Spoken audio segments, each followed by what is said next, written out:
ಕಾಂಗ್ರೆಸ್ನವ್ರು ಏನ್ ಹೇಳ್ತಿದ್ದಾರೆ ಗೊತ್ತಾ? ಬಿಜೆಪಿ ಅವರು ಕುಮ್ಮಕ್ಕಿನಿಂದ ಭರಮನಿ ಅವರು ಸ್ವಯಂ ನಿವೃತ್ತಿಯನ್ನ ಪಡೆಯೋ ಪ್ರಯತ್ನ ಮಾಡಿದ್ರು. ಅಶೋಕ್ ಪಟ್ಟಣ್ ಹೇಳ್ತಾ ಇರುವಂತದ್ದು ಮಾತು. ಹಾಗಾದ್ರೆ ಸಿಎಂ ಸಿದ್ದರಾಮಯ್ಯನವರ ವರ್ತನೆ ವಿಚಾರವಾಗಿ ಏನ್ ಹೇಳ್ತೀರಾ? ಅವರೇನು ಹೊಡೆಯೋಕೆ ಹೋಗಿರ್ಲಿಲ್ಲ. ಕಾರ್ಯಕ್ರಮದಲ್ಲಿ ಎಎಸ್ಪಿಯನ್ನ ಕರೆದು ಹೇಳಿದ್ದಾರೆ. ಮನುಷ್ಯ ಆದ್ಮೇಲೆ ಸ್ವಾಭಾವಿಕವಾಗಿ ಸಿಟ್ಟು ಬರುತ್ತೆ, ಅದಕ್ಕೆ ಸ್ವಯಂ ನಿವೃತ್ತಿ ಮತ್ತೊಂದಕ್ಕೆ ಅವ್ರು ಮುಂದಾಗ್ತಿದ್ದಾರೆ ಅಂದ್ರೆ ಅದು ಬಿಜೆಪಿಯ ಕುಮ್ಮಕ್ಕು. ಆಮೇಲೆ ರಾಜೀನಾಮೆ ಕೊಡೋಕೆ 3 ತಿಂಗಳು ಯಾಕೆ ತಗೊಂಡ್ರು? ಬಿಜೆಪಿಯವರ ಕುಮ್ಮಕ್ಕಿನಿಂದಲೇ ಇದೆಲ್ಲ ಮಾಡ್ತಾ ಇದ್ದಾರೆ, ರಾಜಕೀಯ ಮಾಡ್ತಿದ್ದಾರೆ ಬಿಜೆಪಿಯವರು ಅಂತ ಟೀಕೆ ಮಾಡಿದ್ದಾರೆ.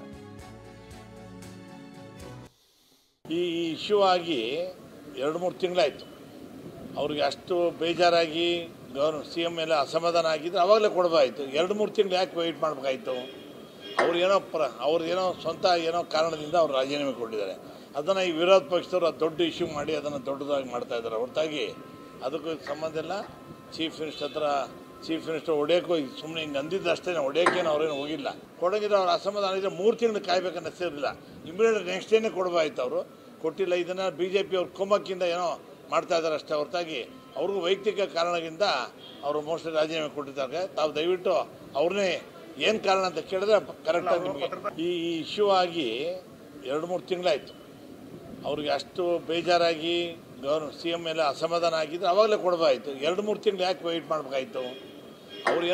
ಅವ್ರದ್ದೇನೋ ಸ್ವಂತ ಏನೋ ಕಾರಣದಿಂದ ಅವ್ರು ರಾಜೀನಾಮೆ ಕೊಟ್ಟಿದ್ದಾರೆ. ಅದನ್ನು